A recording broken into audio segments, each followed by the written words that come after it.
2024 లేదా 25లో డిగ్రీ లేదా బీటెక్ చదివారా? సాఫ్ట్‌వేర్ జాబ్ కోసం ఎదురు చూస్తున్నారా? అయితే కోడ్ జ్ఞాన్ 100 డేస్ కోర్సులో చేరండి, జాబ్ సాధించండి. నమస్కారం ఉమా గారు. నమస్తే అమ్మా. ఈ శరన్నవరాత్రుల సందర్భంగా అంటే ఒక్కొక్క రోజు అమ్మవారు ఒక్కొక్క అలంకరణ అయితే ధరిస్తారు కాబట్టి ఈ 4వ రోజు అమ్మవారు ఏ అలంకరణతో పూజించాలి అంటారు, ఎలాంటి నైవేద్యం పెట్టాలి, అండ్ దాంతోపాటు మీరు అంటే ఆ రోజు ఆచరించాల్సిన నియమాలతో పాటు ఏ రాశి వారికి ఏ నక్షత్రం వారికి వాళ్ళు కనుక పూజ చేస్తే ఆ రోజు ఎస్పెషల్గా వాళ్ళు కోరుకున్న కోరికలు నెరవేరుతాయంటారు. సో మనము ఈ శరన్నవరాత్రి మహోత్సవాల్లో దీక్షగా ఆచరించేటువంటి దీక్ష ఉపాసకులకి కానీ, ఇంట్లో ఉండి ఆచరించేటువంటి స్త్రీలకి మహిళలకి కానీ, మీరు కలశ స్థాపన చేసుకుని ఇంట్లో చేసుకుంటూ ఉన్నా, లేకపోతే చిత్రపటము విగ్రహం ద్వారా అమ్మవారిని ఆరాధన చేసుకుంటూ ఉన్నా, అనేక శతకోటి నామాలతో అమ్మవారిని మీరు కీర్తించవచ్చు, అమ్మవారిని పూజ చేసుకోవచ్చు, అమ్మవారిని ప్రార్థించవచ్చు, అనేక రూపాలుగా మీరు దర్శించవచ్చు. కానీ మనము ఏదైతే మానవ మాతృడుగా మనం పూజించేటువంటి క్రమంలో మనకు కావాల్సిన బెనిఫిట్స్ అన్నీ కావాలి అనుకున్నప్పుడు కొన్ని నక్షత్రాల యొక్క కలయికలు, ఆ తిథి యొక్క కలయికల వల్ల అమ్మవారిని మనం ప్రార్థించేటువంటి విధానంలో ఒక్కొక్క అవతారంగా ప్రార్థిస్తూ అమ్మవారిని ఆ స్తోత్రం చేయడం వల్ల మనకు అలాంటివన్నీ లభిస్తాయండి. ఆ క్రమంలోనే 4వ రోజు 4th డే అన్నపూర్ణాదేవి యొక్క అవతారం అమ్మ. అన్నపూర్ణాదేవి అంటే ఎవరు అంటే సాక్షాత్తు శివుడి యొక్క భార్యగా విలసిల్లుతూనే, వారణాసి నగరానికి పట్టపురాణిగా విలసిల్లుతూనే, ప్రపంచ మానవాళికి 84 లక్షల జీవరాశులకి కూడా అన్నం పెట్టేటువంటి పరబ్రహ్మ స్వరూపంగా, అన్నం పెట్టేటువంటి దేవతగా, తల్లిగా అందరి చేత ఆరాధింపబడుతున్నటువంటి ఆమె. సో ఇక్కడ ఏంటి అంటే అన్నము అనేటువంటిది పరబ్రహ్మ స్వరూపం అండి. ఎవరు జీవితంలో ఎంతటి దిగజారిపోయి ఇబ్బందులు పడుతూ రుణబాధలు, అప్పులు, అష్ట కష్టములు అంటారండి. అష్ట కష్టముల్లో కొన్ని ఉంటాయి.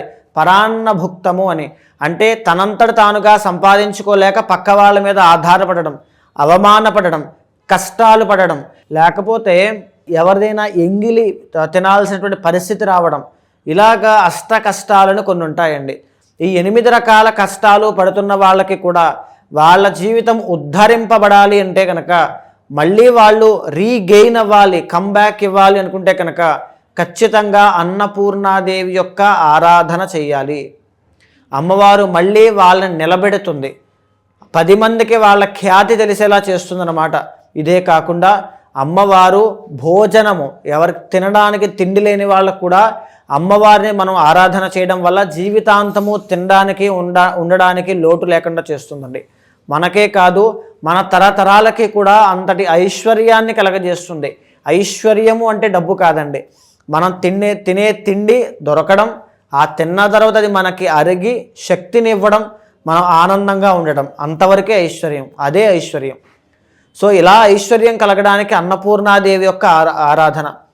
సో ఇదే కాకుండా భక్తి, జ్ఞాన, వైరాగ్యములు 3 కూడా అమ్మవారి యొక్క ఆరాధన వల్ల మాత్రమే సిద్ధిస్తాయండి. అన్నపూర్ణే సదాపూర్ణే శంకర ప్రాణవల్లభే జ్ఞాన వైరాగ్య సత్యర్థం భిక్షాందేహే చ పార్వతి అంటాము. అంటే మనము అన్నము మాత్రమే కాదు, అమ్మవారిని కోరుకునేటువంటిది ఏంటి, బాహ్యపు ప్రపంచపు పదార్థాలు కాదండి. మనం కోరుకునేది జ్ఞానము, భక్తి, వైరాగ్యము.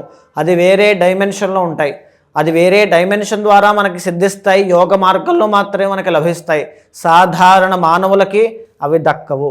అవి దక్కాలి అంటే అన్నపూర్ణాదేవి అనుగ్రహం ఉంటేనే దక్కుతాయి.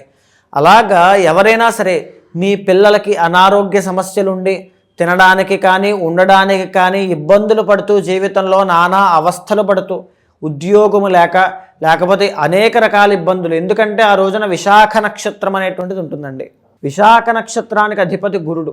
ఆర్థిక సమస్యలు, రుణబాధలు, అవమానపడడాలు లాంటివి, బంగారము తాకట్టు పెట్టి మరి, లేకపోతే ఇలా బంగారం రిలేటెడ్ ప్రాబ్లమ్స్ ఏవైనా ఉన్నా కానీ, లేదనుకుంటే హార్ట్ ట్రబుల్స్ ఏవైనా ఉన్నా, కొలెస్ట్రాల్ ప్రాబ్లమ్స్ ఏవైనా ఉన్నా, ప్రశాంతత అనేటువంటిది లైఫ్లో లేదు, ఒక ప్రశాంతమైన జీవితం కావాలి అనుకున్నా అన్నపూర్ణాదేవి యొక్క ఆరాధన చెయ్యండి. అన్నపూర్ణాదేవి యొక్క అష్టకాన్ని 9 సార్లు ఆ రోజు సాయంత్రం వేళ పారాయణ చెయ్యండి. ఖచ్చితంగా మీరు వెతికేటువంటి సొల్యూషన్ దొరుకుతుంది. మీ ప్రాబ్లంకి సొల్యూషన్ ఖచ్చితంగా ఆమె చూపిస్తుంది. అన్నపూర్ణాదేవికి ఏ నైవేద్యం మనం సమర్పించాలి అంటారు?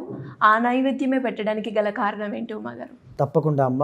ఇందాక మనం మాట్లాడుకుంటున్నామండి ఐశ్వర్య ప్రదాత అమ్మవారు అని చెప్పి. ఐశ్వర్యం అంటే ఏంటో కూడా మనం చెప్పుకున్నాము. ఐశ్వర్యానికి సంకేతం ఏంటి అంటే పెరుగు అండి. పెరుగుతో అభిషేకం చేస్తే శివుడికి ఐశ్వర్యం పడుతుంది. పెరుగు ఎవరికైనా దానం చేస్తే ఐశ్వర్యం పడుతుంది. అలాగే అమ్మవారికి పెరుగన్నము నైవేద్యంగా పెడితే సకల ఐశ్వర్యములు అన్నీ కూడా మనకి మన తరతరాలకి కూడా అందరికీ లభిస్తాయి. సో అమ్మవారికి మనం అది పెడుతున్నాం అంటే మన అమ్మవారిని అది అర్థిస్తున్నాం అని అర్థం, అంటే కోరుకుంటున్నాం అని అర్థం. అమ్మవారు మనకు అదే ఇస్తుంది. సో ఆ రోజున పెరుగన్నము కానీ కట్టు పొంగలి కూడా సమానమైన ఫలితాలు ఇస్తుంది. కాబట్టి కట్టు పొంగలి లేదా పెరుగన్నము అమ్మవారికి నైవేద్యంగా పెట్టచ్చు. ఈ అన్నపూర్ణాదేవి అంటే ఆహారానికి, పోషణకి, శ్రేయస్సుకి అని అమ్మవారి యొక్క అర్థము అమ్మవారి యొక్క ముఖములోను అమ్మవారి యొక్క స్వరూపంలోనూ మనకి కనబడుతుందండి. సాక్షాత్తు పరమేశ్వరుడు కూడా అమ్మవారు పెడితేనే భుజించినటువంటి సందర్భాలు కూడా ఉన్నాయి. అంటే అందరికీ సర్వలోకముల్లో ఉండేటువంటి జీవరాశులందరికీ తినేటువంటి యోగం కల్పించే అమ్మనే అన్నపూర్ణాదేవి. అన్నపూర్ణాదేవి యొక్క ఆరాధన చేయడం వల్ల అనారోగ్య సమస్యలు పోతాయి, జ్ఞానవంతమైనటువంటి జీవితం ఉంటుంది, ఐశ్వర్యానికి లోటు ఉండదు. ఎక్కడ జీవితంలో ఎక్కడ ఎలా బ్రతకాలి, మనిషిలా ఎలా ఎదగాలి, దైవ స్వరూపాన్ని ఎలా దర్శనం చేయాలి అనేటువంటి ఒక యోగిలాగా మార్చేటువంటి శక్తి అమ్మ అనుగ్రహం వల్లనే మనకి లభిస్తుంది. మరి అదే రోజు ఎవరైనా కూడా అమ్మవారిని పూజించే సమయంలో మంత్రాన్ని జపం చేసుకోవాలి అంటే ఏ మంత్రం అయితే బాగుంటుందంటారు? ఆ రోజున అన్నపూర్ణాదేవి యొక్క అష్టకాన్ని తప్పకుండా పారాయణ చేయండి. అన్నపూర్ణే సదాపూర్ణే శంకర ప్రాణవల్లభే జ్ఞానవైరాగ్య సత్యర్థం భిక్షాందేహేచు పార్వతి అనేటువంటి మంత్రాన్ని అంతా పూర్తయిన తర్వాత ఎవరికైనా ఒక 5గురికి, లేని వాళ్ళకి, ఆకలితో ఇబ్బంది పడుతున్న వాళ్ళకి, కష్టంలో ఉన్న వాళ్ళకి ఒక 5గురికి భోజనం పెట్టండి. అన్నపూర్ణాదేవి అమ్మవారిని స్మరిస్తూ ఒక 5గురికి భోజనం పెట్టండి. పెట్టేటప్పుడు మీరు దానం చేస్తున్నాను అనుకోవద్దు, పరమేశ్వరార్పణమస్తు అని దానం చేయండి. అనేక రకాల శుభ ఫలితాలు, అఖండ ఐశ్వర్యము మీ ఇంట్లో ఉంటుంది. థ్యాంక్ యూ ఉమాగారు. Thank you so much. నమస్తే అమ్మా.